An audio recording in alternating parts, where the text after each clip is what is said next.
So I want to have the same conversation with you. So was it last year your brother John passed away? 2018. It's been 2 years already? Almost coming up, yeah. So John Cameron was a guy who, in his own right, was a legend in this industry. I met him when he was sales manager at Horizon. I went out there a few years ago and had a chance to meet him. And I know you've had some other difficulties in your life. You went through a difficult divorce. You lost your other brother. Younger brother, yep. You had a heart attack a year ago, which damn near killed you. It did, five actually. times. 5 times, yeah. And yet, Drew, every time we're together, you're like, bam, you're there. How do you deal with the loss of your brothers, the stress, the difficulty of a divorce, and of course we all know you're blessed with Kim now, a wonderful, wonderful lady, and we're all very happy for you for that. But how do you deal with a near-death experience, the loss of your brothers, all these stressors, and yet you bring your A game every single time? I'm going to take an aside first. This is like the end of the movie of Jerry Maguire, where the guy's interviewing Rod Tidwell. Yeah. And he goes, I'm not going to cry. You're trying to get us to cry. No. I want our viewers, our EGI family, I want them to know that you guys don't just live these glorious, highfalutin lives, that you have the same bullshit that we all have. Yeah. And somehow you bring your A game every time. You bring your A game every single time. It's a great question, and I've spent the last probably 3 years for certain doing a lot of introspective work, and I spent definitely the last year of my life, since the heart attack and the death. Well, why don't you, for our viewers, tell us that story specifically. I want you to talk about that day, because some may know it, but probably a lot don't know it. You were on vacation with your family, with your sons, and Kim, your son. My son and his friend, yeah. And Kim. And you're at a hotel in Myrtle Beach, I think? Yes. And you're looking at this beautiful ocean, mm-hmm. and you're just there with the woman you love, and I think she was in the shower or whatever, getting ready. And I just woke up. I woke up just feeling And pain. you're looking at this beautiful ocean vista, and tell us what happened. I can only tell you because I was told, but I woke up in a lot of just uncomfortability in the right arm and shoulder. Early that morning, about 8:30 that morning. And I had some stress going on with my daughter. We've gotten into a little bit of personal trouble the night before. Kids are a pain in the ass, but we love them. And a client that Gary knows as well, who had some stress going on that was, I'd never been more irritated in this industry than what a client was dealing with a vendor of his. Distress. That's distress. Distress, yes. Good point. And we're going to talk about that too, the stress versus distress. That was a powerful point you made earlier today. And so that had gone on the night before. So I carried that over, to the next morning, I guess. Because you care. Yeah. So I woke up just very uncomfortable, and to the point where I was so restless, I woke up Kim, and she said, "Are you okay?" And I said, "No, something's not right." And she said, "You want to go to the doctor, go to the hospital?" I said, "Yeah, let's do it." She said, "Yeah, let's do it. It's first day of vacation in Myrtle Beach. Probably nothing.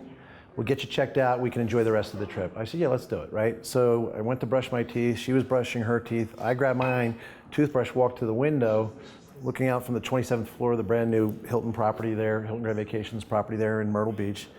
And by this point, it's almost maybe 9 a.m. And I was brushing my teeth, and what I was told is I dropped. And I went down, she heard me, she flew across the bed, jumped on top of me, started pumping my heart immediately. She only knew what to do because when my brother had passed, my sister-in-law had told her that she had been told, don't breathe, don't give them oxygen, just pump the heart, keep the heart pumping. And she couldn't find her cell phone, so she's pumping my heart, and she sees the phone for the hotel across the other side of the bed. So she jumps across the bed, continues to, grabs the phone, comes back, pumping my heart with one hand, calling a hotel to dial 911, calls 911, and she's pumping my heart for 20 minutes before the paramedics show up. And the hotel staff shows up in the meantime, but they show up without even a defibrillator. And so the paramedics show up and they start to kind of work on me. The next thing you know is my heart stops completely because they stopped pumping my heart. They started doing the bag, right? And so they got the defibrillator. They shocked me twice. I come back And she says, you got to keep pumping his heart. You got to keep pumping his heart. He lost his older brother, and you need to just keep pumping his heart. And they're like, we know, man, we know, right? And so my son, meanwhile, has come into the room, and he sees what's going on. And he's in a sheer state of panic, obviously, and his friend. And they lose me again on the way to the elevator, and they get me into the ambulance, and they shock me again, and twice, in the ambulance. Then they get me to the emergency room at Grand Strand Medical there in Myrtle Beach, and they lose me again in the emergency room just before they're about to take me in for surgery. They realize something's going on, and I think they did some type of scan to figure out that I had 100% blockage in my left coronary, lower coronary, and right coronary arteries. So I was operating on 50% of a heart. And so they brought me back again. So that was 5 stoppages, with shocks. And got me into surgery, cleaned me out, went in through my wrist, cleaned me out, got me flowing again, and everything was good, right? So here's the question. You dealt with that, a divorce a few years ago, your brothers. Mm-hmm. How do you keep bringing the A game? How do our EGI family, how do they keep going when life hits them square in the forehead? Yeah. Well, I always thought it was something that I'm meant to do. I'm supposed to help others. I'm supposed to. There's more of me to give, and that's kind of what I had thought up until about a year ago. And after a lot of deep introspection, what I came to realize is that this is going to get a little spiritual, but my spirit is seeking to make an impact. Right? It's looking to live a legacy, not leave a legacy. And I think that's what all of our spirits are looking to do, right? And we think that we're working towards something, when in reality we're working with something and on something actively in the moment. You said be present. I was always looking towards the future too, and you should have plans for the future and goals and objectives and look towards achievement. But what I realized is that I was never in the moment. I was always thinking about others. I was always thinking about my kids. I was always thinking about my wife when I was married, and then of course, funding my ex-wife after the divorce. That's a lot of distraction. That still, right? That's a whole nother. A lot of distraction. Right? But now it's me being the best version of me, so that no matter what I do or who I touch any day, they are getting the best of me. So I look to level that up 1% a day. Let me ask you this. Our contractor is watching. And Gary, I'm going to ask you the same question. What is your advice to them when they get their teeth kicked in? Go to work on yourself. Go work on yourself. The problem isn't out there. In fact, that thought is the problem. The problem is you. You said it. It's not the problem, it's your thought about the problem. You've said that in many of your presentations. Right? And you need to go look in here. We all get 6 inches of real estate to manage in our lives, right? And whatever happens in this real estate, this is the only real estate that can't be taken from you. Every other piece of property you've got in your life can be taken in a heartbeat, including your contracting business. So go to work in here. So work on number 1. Work on this. Figure this out. Figure out what is the lesson. And I talked about this, had this conversation last night with a client. And I had this conversation with my son, I had this conversation with Kim, and I always have this conversation with myself. And I'll be at a leadership group next week who gave me the gift of this message. The storms in your life will come. They always will come. You're always going to have storms. We all have problems. That's what you said. I call them storms, right?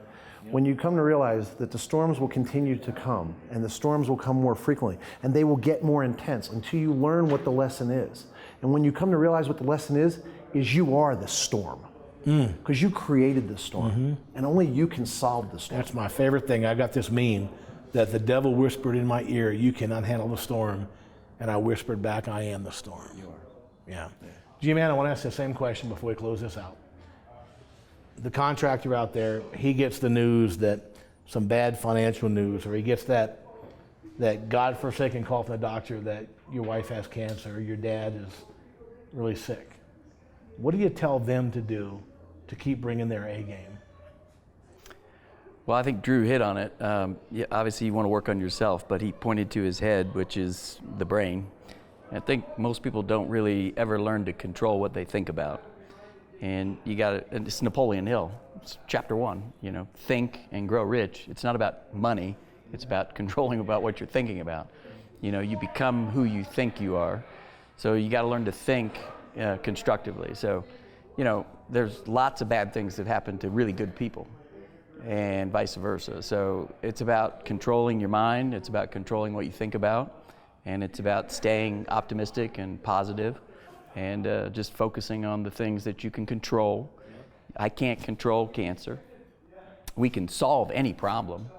I've heard you say this about your father, you know, in the conversation that he had with you when you were in prison, is, you know, as long as you're breathing, you can fix it.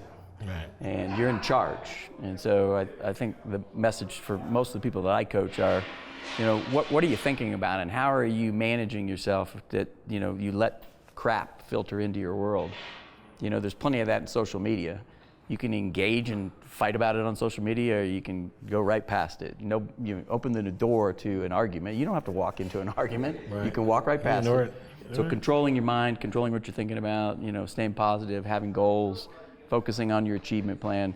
These are all disciplines that help you stay focused so that you bring your A game and stay in the present. I think that's just, a lot of people just don't do that. There's very few people I've met in life that actually have that skill. Agreed. And I want to kind of touch on that because I was remiss, and I thank you for actually, you triggered me with a thought that you said there. When I did point to my head, right? Because we do have to control what we think.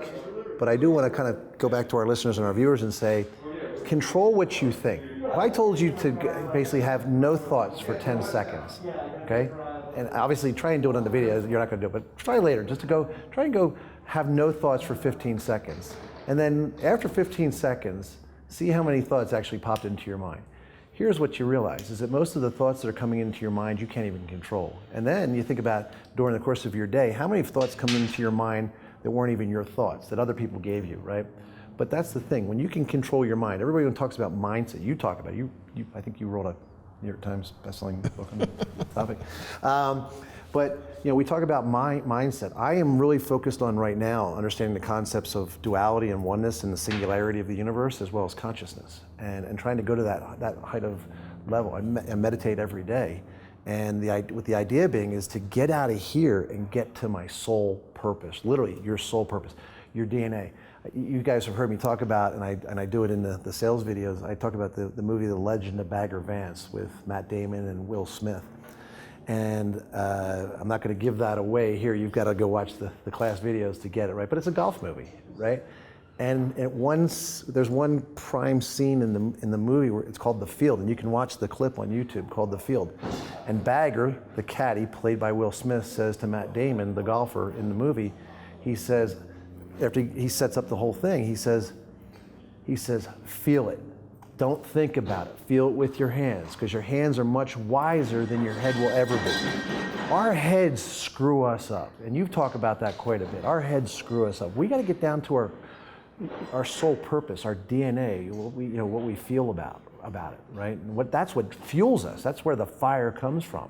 Yeah. And so if you get back down into here and listen to that soul voice, that's your authentic, true, genuine self speaking to you. So you have a gut instinct. That's because that's what you're supposed to do. So you both say the same thing. When you get your teeth kicked in, an illness in the family, a death in the family, a financial problem, if it is to be, it's up to me. Look within. Yep. And that, I think, is the lesson. You got it. God bless you, Drew Cameron. As well. God bless you and Christy. Bless you. We love you guys. Good lessons for all of us, guys. Cheers. Cheers.